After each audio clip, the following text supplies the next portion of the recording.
Welcome back to another episode of 65 and Counting. I'm your host, Adam Frye. I'm a certified Medicare planner, and I'm here to ask the important questions that you want answered by industry professionals.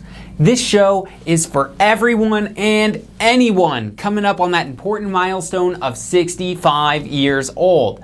That means retirement, it means Medicare eligibility, or it means that you're just plain interested in the world of retirement planning. Whatever it is, on this show, you're going to hear from the people that know it best. And welcome back. It's time for another newsletter reading. That's right, if you remember last month, this week we're going to have David Edge take a look at our July edition of the American Retirement Advisor newsletter. It's our very own certified Medicare planner, David Edge, and he's going to bring our newsletter to life. So first, I want to be the first to reveal a big piece of news to everyone.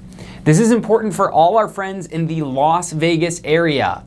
We're coming back to the libraries. Our workshops are going to be back in the libraries in the Las Vegas area starting next month.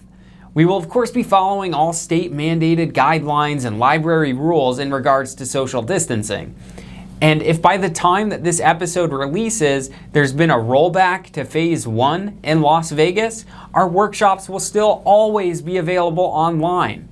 There's an available schedule of these upcoming live in-person workshops, as well as our online virtual workshops at www.123easymedicare.com. That's 123easymedicare.com. Or for one of those Las Vegas in-person workshops, just give our Las Vegas office a call at 702-852-1417 to register now. So, with no more delay, here's David Edge to read our monthly newsletter.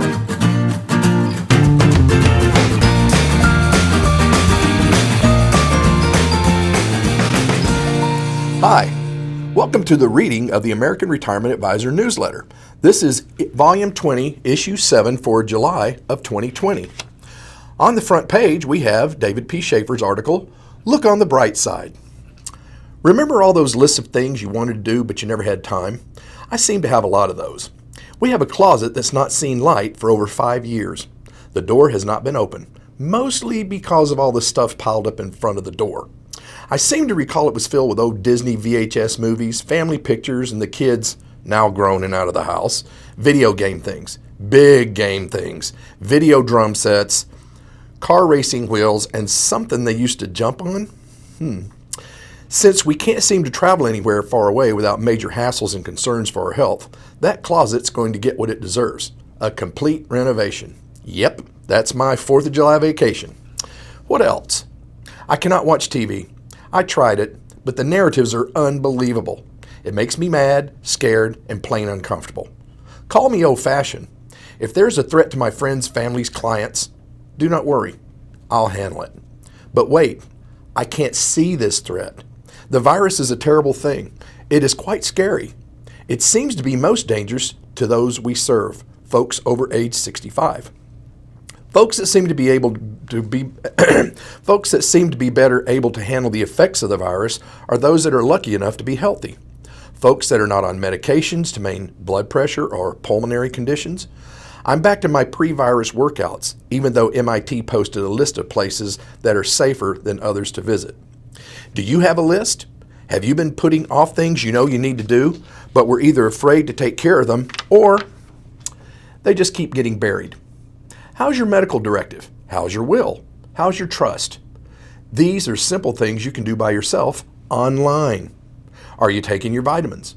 Most Medicare Advantage plans provide a catalog for free vitamins. Are you getting in your daily exercise? Most Medicare Advantage plans and many Medicare supplements offer free at-home exercise programs, since going to the gym may not make sense these days. So tomorrow's another day. Make the best of what we have. Put a smile on someone's face, make a difference in someone's life. Take care and stay safe.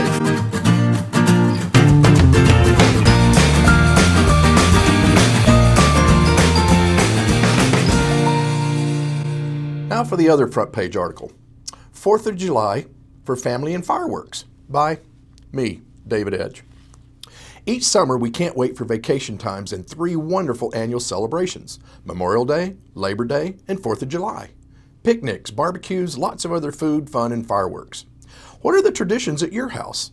I have memories of growing up and celebrating spending the day at the lake, water skiing, camping out, river rafting, pitching horseshoes, and games of all types, including sack races and bobbing for apples. There was ice-cold watermelon and even hand-cranked homemade ice cream. Did you ever take your turn at cranking the handle? Communities these days have huge parades and fireworks displays for the 4th of July. Philadelphia was the first city to celebrate the new holiday with bonfires, the ringing of bells, and the lighting of illuminations. In Boston, we have the annual performance of the Boston Pops, followed by an incredible fireworks display. According to the American Pyrotechnics Association, nearly 25 million pounds of fireworks are used every year for this holiday. And who can forget Nathan's famous International Hot Dog Eating Contest held at Coney Island each year. Bristol, Rhode Island has the record for the oldest continually held 4th of July parade. Wherever you are, we're sure there's a special event for you and your family. So, celebrate and enjoy our 244th anniversary with your quest for life, liberty, and the pursuit of happiness.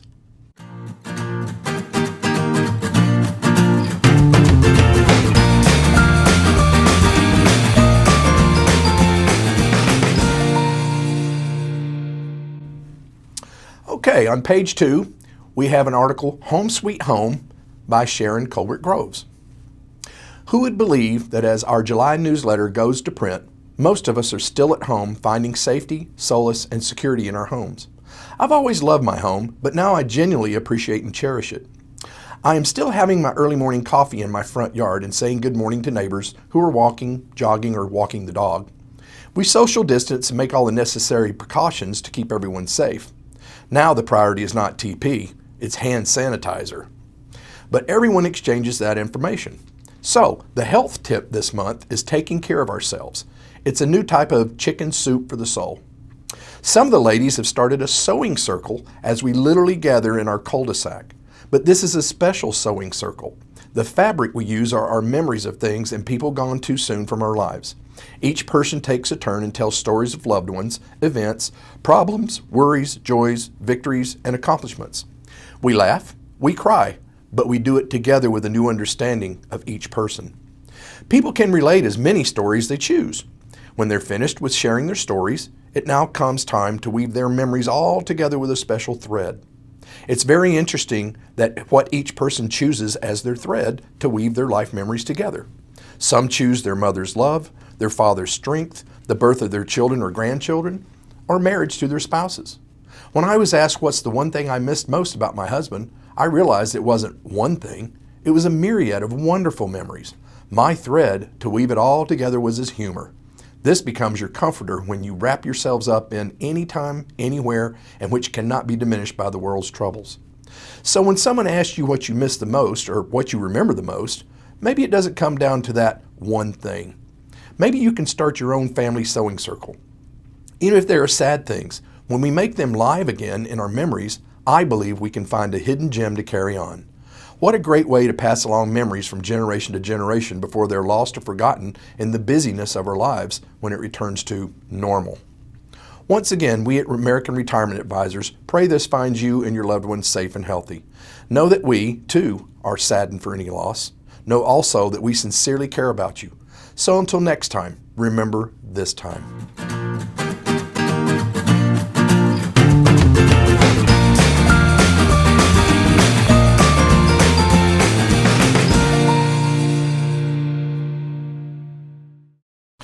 Okay, continuing with the newsletter, the next article is, Why Am I Me? Employment. As we all grow up and consider what we want as a career, that goal changes as we get more education and experience. I remember I wanted to be a fireman at age 6 or 7 based on an experience of a fire at our neighbor's home. I was fascinated by the bright red truck and all the equipment, and yes, they even had a Dalmatian dog as a mascot. Another point in time, I thought I wanted to be a teacher, then a professional singer, and. Career choice for some of us was a moving target while growing up, but whatever you chose, it made you, you. As the years have gone by, I've helped thousands of folks with their Medicare research and medical plans, assisted them in figuring out how to best maximize their Social Security payments, reviewed financial retirement planning, and just about anything that has to do with retirement in general. I often get asked if I find my work boring, and the answer is an absolute and resounding no. Each time I meet with a person, it's like a box of chocolates. Thank you, Forrest. Or even like an Easter egg hunt. I never know what I'll find or where the research will take us when assisting a client with their issues. We're all so unique. As I meet folks, one of the fun things in discussing what people did for their employment. We've met sports stars, doctors, judges, TV personalities, law enforcement types, military, teachers, and engineers. Now, I'm not talking about the choo-choo kind, even though I met my fair share of those as well. I'm talking about design engineers. I love my appointments with engineers because they ask dozens of questions and play the game of what if better than any other folks I meet. As a group, they are the most fact-based decision makers I know. I get a kick out of meeting with engineers because even before they tell me what they do for a living, I can guess just based on their opening remarks of the questions. "Are you an engineer?" I'll often ask. They'll get a funny look on their face and say, "How did you know?" "Oh, just a lucky guess." So how many careers did you have? I know I've had several throughout some 45 years of employment. Doors open and close. But however, and how many careers or occupations you've had, it made you, you.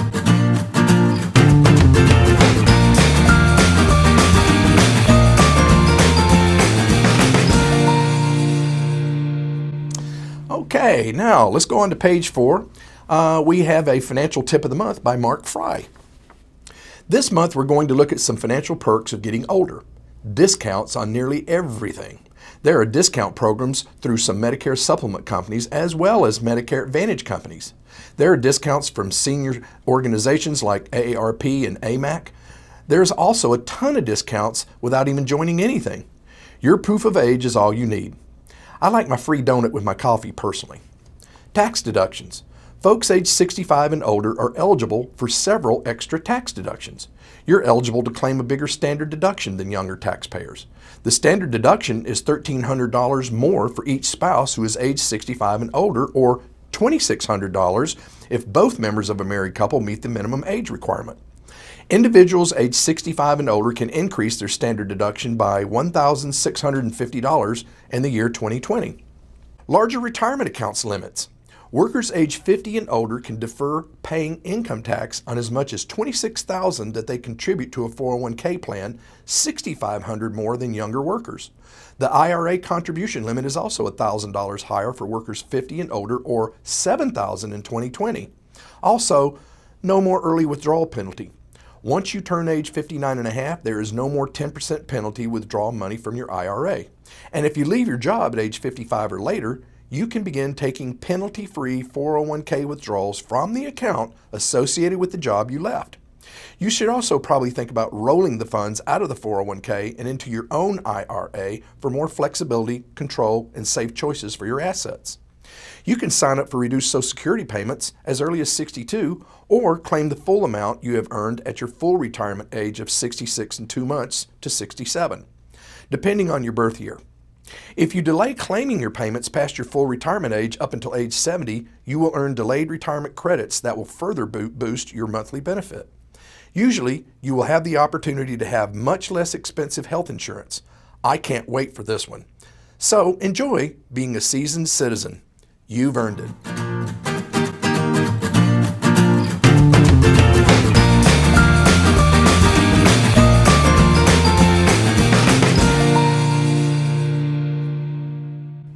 Our next article is Medicare at Work by Laura Lee Drummond. If this is a 65 milestone birthday year for you, well, happy birthday. Will you keep working or you make the jump into retirement? The growing trend for many employees has been to continue working past age 65, keep contributing to a 401k, and continue coverage under their employer group health plan. But did you know that in some cases, transitioning to Medicare while still working can actually be a better option than staying on a group-offered health plan? When meeting with our certified Medicare planners, you can compare your group plan to Medicare to see if your individual needs make Medicare a better option for you. Remember, Group plans are created for a group of employees of all ages. When considering Medicare plans, coverage and cost can be selected based more on individual needs. Oh, and you don't need to be collecting Social Security to enroll in Medicare. Now, if you're a bit curious about Medicare transitioning, we have a simple online tool available at our website that you can use to do an initial analysis yourself. It's called clicktma.com. By inputting your group medical premium, max out-of-pocket and deductible, our Stay or Go analysis tool will do the math to tell you if Medicare could be a better cost option to consider. Then, our certified Medicare planner can provide a more detailed comparison of Medicare based on your specific medical and lifestyle needs. You then have all the information you need to decide if you want Medicare instead of your group plan and which would be a better option. We want you to be able to optimize all of your options while still working. So if you know of a company that would like to have a trusted team refer to for Medicare answers rather than just a government website, let us know who to contact or pass our information along to them. We're here to help make Medicare work 1, 2, 3 easy.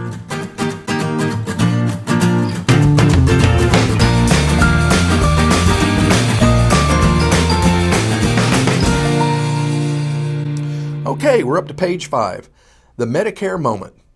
Medicare Scams. There are always those unscrupulous or social deviants out there who in any crisis attempt to take advantage of people. These people are the absolute scum of the earth. Wait, did I say that out loud? Just so you know, Medicare will never contact you for your Medicare number or other personal information unless you've given them permission in advance. Medicare will never call you to sell you anything. You may get calls from people promising you things if you give them a Medicare number. Don't do it. Medicare will never visit you at home, and Medicare can't enroll you over the phone unless you call first. If someone knocks on your door or calls you on the phone stating they're from the government or Social Security or Medicare, IRS, etc., do not give them any personal information. Government agencies will, in almost every circumstance, send you a letter to your address. Cut that paragraph. I'm going to start over.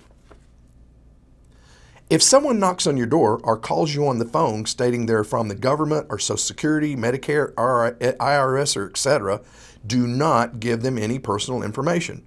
Government agencies will, in almost every circumstance, send you a letter to your address explaining what you need to do if there's a problem.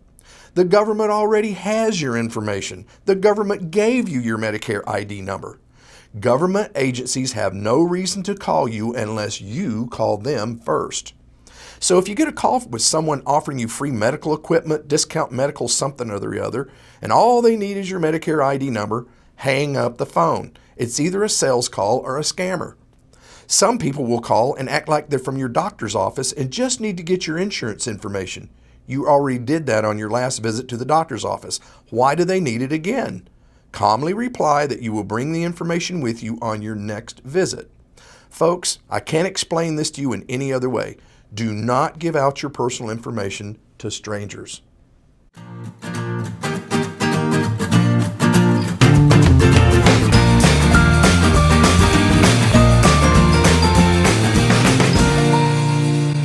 Okay, our last story is on page 6, Success Story of the Month. Now's the time. This month's story is not so much about a specific success story, but more of how to be your own financial success story and avoid retirement pitfalls. This should be filed under planning ahead of time to save yourself some money and yourself from a whole bunch of stress. We here at American Retirement Advisors preach regularly to anyone who will listen that you start planning and adjusting your investments as early as 5 years before you retire. Too many times we have clients who call us and want to make a retirement plan because they just retired and want to plan their financial retirement. In many cases, that train's already left the station, and what they can do now versus what they could have done could have incredible consequences. We had an engineer, Connie, who called us and told us she had just retired and wanted to meet with us. She was in her last week at work and had asked the human resources staff to email her whatever paperwork she needed to complete during the retirement process. The HR staff member said they'd be happy to email the retirement packet. They sent the packet to her work email, which was disconnected her last day at work. Company policy was that any sensitive information had to be sent via the company's secure email system, or the only other way was to mail hard copies in the U.S. postal system. It took 20 days for Connie to get the packet, and the directions were for several things she had to do before she left on her last day.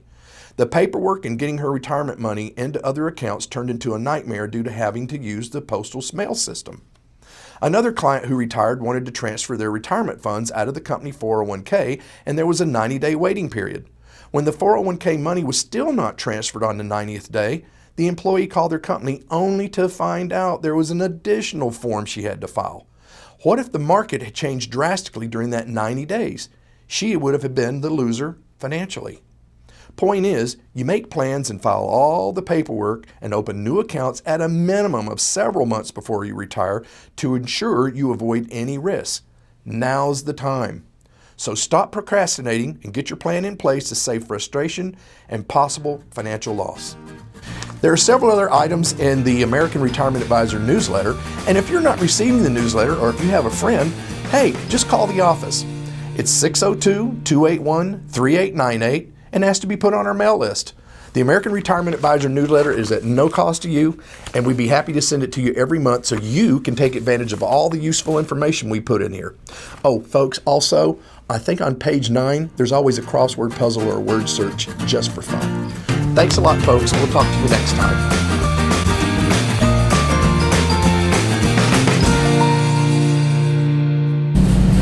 And that's our newsletter. Thank you so much, everybody, for tuning in, and we'll see you next week. We'll take another look at our success story of the month for July, and don't forget to follow, like, and subscribe to this video and to 65 and Counting. See you next Monday.